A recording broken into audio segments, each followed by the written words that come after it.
Hi everyone, so I want to share with you a little bit about just the basics of making salsas. So the first things first, when you are making a red salsa, sometimes people are like, how do you get that really like rich red color? So first, obviously, you start with the red tomato. You don't want to use a green tomato. But with the red tomato, some people will add a chile puya, which is always about this size. These are a little bit spicy, but they're not like super spicy and they have a lot of flavor. Whereas a chile de árbol, or sometimes known as chiles japoneses, these are all spice. They give some flavor, they give some color, but if you're looking for color and spice, then I recommend the chile puya. If you want just a lot of color, so when you're making like pozole or enchiladas and it's really bright and red, but it's not spicy, people tend to use a chile ancho or a chile guajillo. So this is a chile ancho. A chile guajillo looks like almost like a blend between a puya and a chile guajillo, so it's longer than this and thinner. So, yeah. In terms of making a salsa verde, so you always want to have a tomatillo, tomatillo that has a husk, not just a green tomato. So tomatillos usually come in two different sizes when you go to the grocery store. So typically you have a larger tomatillo and then you have a smaller tomatillo. This isn't a drastic difference between the two, but almost at every Latin American store, you have two tomatillos next to each other, the larger ones and the smaller ones. The larger ones are going to give you a runnier, more watery sauce, a salsa. But if you want something thicker, then you would want to use a small tomatillo. And typically, I don't add any water when I'm making either of these because these already release so much liquid that there's really no need for more water. As far as making the green salsa spicy, I like jalapenos, but honestly, they don't really do it for me. They're not spicy for me anymore. So if you like to be on the more mild, medium spicy salsa, then yes, jalapeno is good for you. But if you like spicier, then I really recommend using a serrano pepper. Okay. And then of course, you can always add cilantro to any salsa. My favorite thing to add to every salsa, regardless of it's creamy or just a regular red, always add garlic. And I prefer to add raw garlic to my salsa, and always fresh garlic, not minced or canned or jarred garlic. When people make creamy, so you'll see like the guacamole salsas or the creamy tomatillo salsas, it's usually made creamy with an avocado. Although there are other ways to cheat that system, you can actually use a calabacita or a zucchini in place of aguacate, which I thought was really cool. Others will just add a whole bunch of olive oil and that will also make it creamy. So I have a few things cooking in the back. I have a salsa, just basic salsa that's all boiled ingredients. And then I have some things roasting that I'll make with the molcajete. And what else do I have? Oh, something that's fried. So come on back. So this is going to be una salsa de molcajete. So my ingredients are roasted. All right. I'm only roasting a little bit of the garlic and then I'm going to take it out because I still want most of it to be raw. This over here is going to just be a basic boiled, easy tomato salsa. And then over here, I'm going to make a fried salsa. And so the reason why I'm making this fried is because it's going to be a creamy salsa. I'm not adding cream, I'm not adding avocado, but the oil is going to make it creamy. So I already fried my other ingredients. So my chiles puyas, chiles de árbol, onion, and garlic. And then now I'm adding this.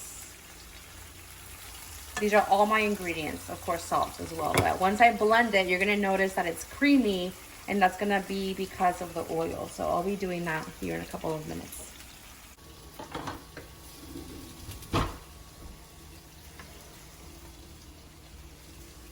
So once you see that the tomatoes have started peeling on their own, then you know that they're ready.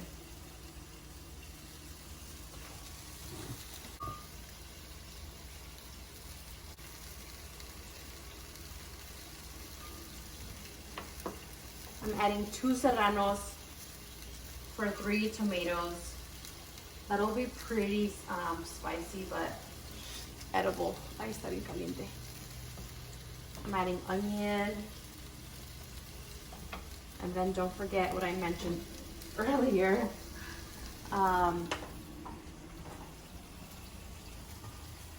The raw garlic is very important.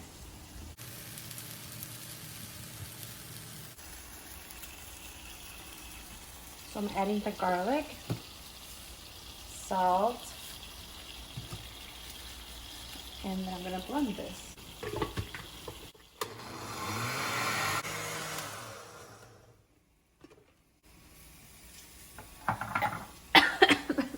That's really spicy.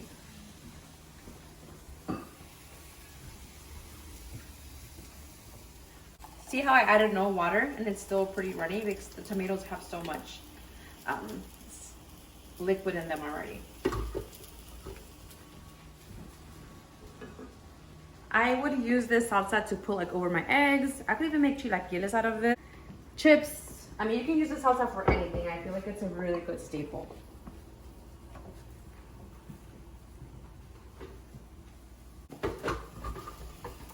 So the next salsa that I'm gonna make is going to be this creamy tomato one. And so I'm gonna first blend all of the chiles. And for this one, I am gonna add a little bit of water. Only because the chiles need a little bit of help getting blended. I added like not even 1/4 of a cup.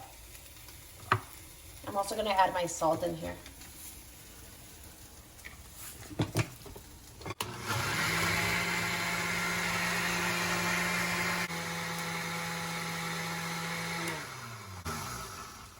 So now that the chiles are mostly blended, I'm going to add the tomatoes.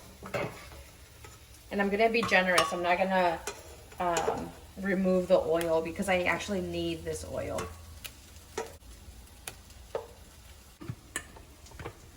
All right, so hopefully this turns creamy.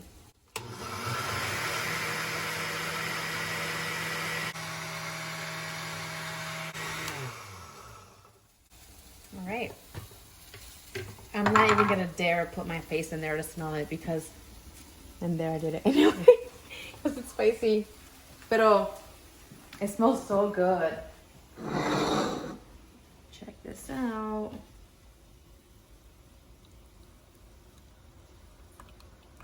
Mira, it's perfect.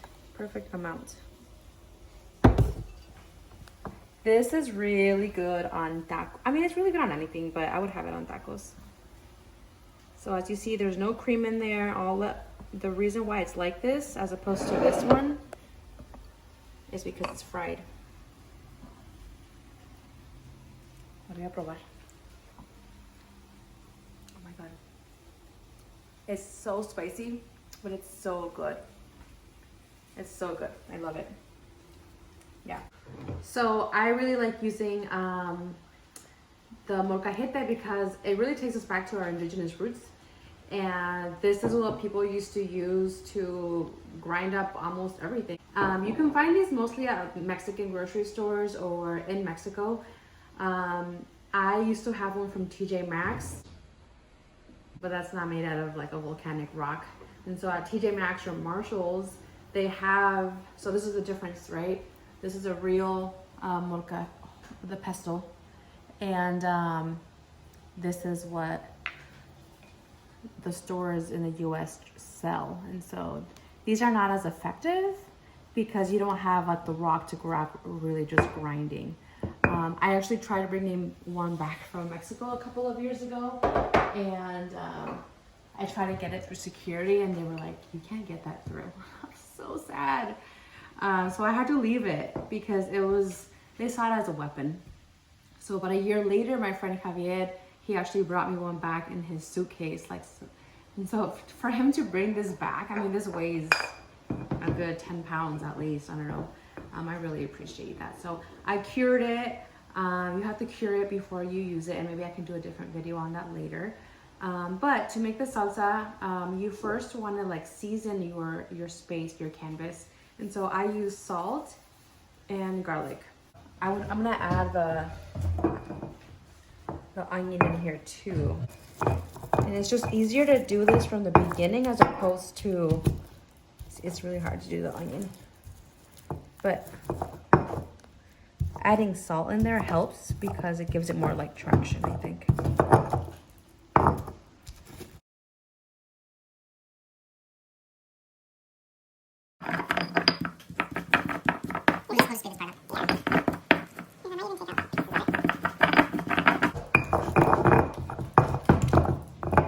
So once you have enough of it, it's nice and pureed, then you can add your chiles.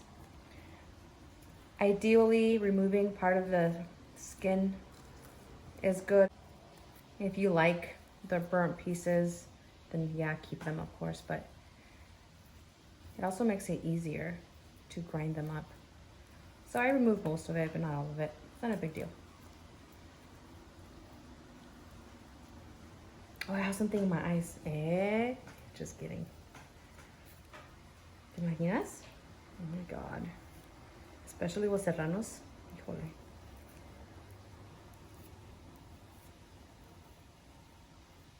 Okay, that's good. I'm gonna keep the seeds because that's where all the flavor is at.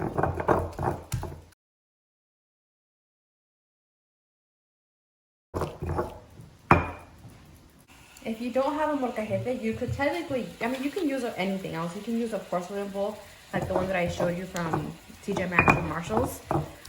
People even use a bowl, like a cereal bowl with a cup, you know, and then go in like this, and that's fine. You can do that too. But using a molcajete is just gonna be so much easier because it's rock against rock. So the tomatoes should dissolve like immediately. If you still have some really big chunks in there that are hard to get through, that means that they didn't cook long enough. So I do have a piece in here that's like a little bit tougher, but I mean, I already got through it. So yeah, you wanna make sure they're roasted all the way through. And like you see, I'm not adding any water. This releases so much liquid, even though they've been roasting for a while. See, that took like no time. I'm gonna taste. Well, Christian's mouth is watering over there. Quiere comer. I would serve a salsa de molcajete with anything. Quesadillas, una carne asada. I mean, if you want to impress your suegra, make them a good salsa de molcajete and they're gonna be like, no, pues sí. No, pues sí sabe, you know? So, let's see. I love the serranos in there, and the garlic is so good. I would just eat this like soup, honestly. I would eat any of these salsas like soup. So good. So that's all that I have. I'm gonna make more videos next week. Make sure that you like this video so that I know that you're watching, and make sure that you also subscribe to my page. That way, every time I do make a new video, you know, you get a notification. All right, so in the meantime, thanks for your support. I appreciate it, and I hope that you get to make some of these salsas at home.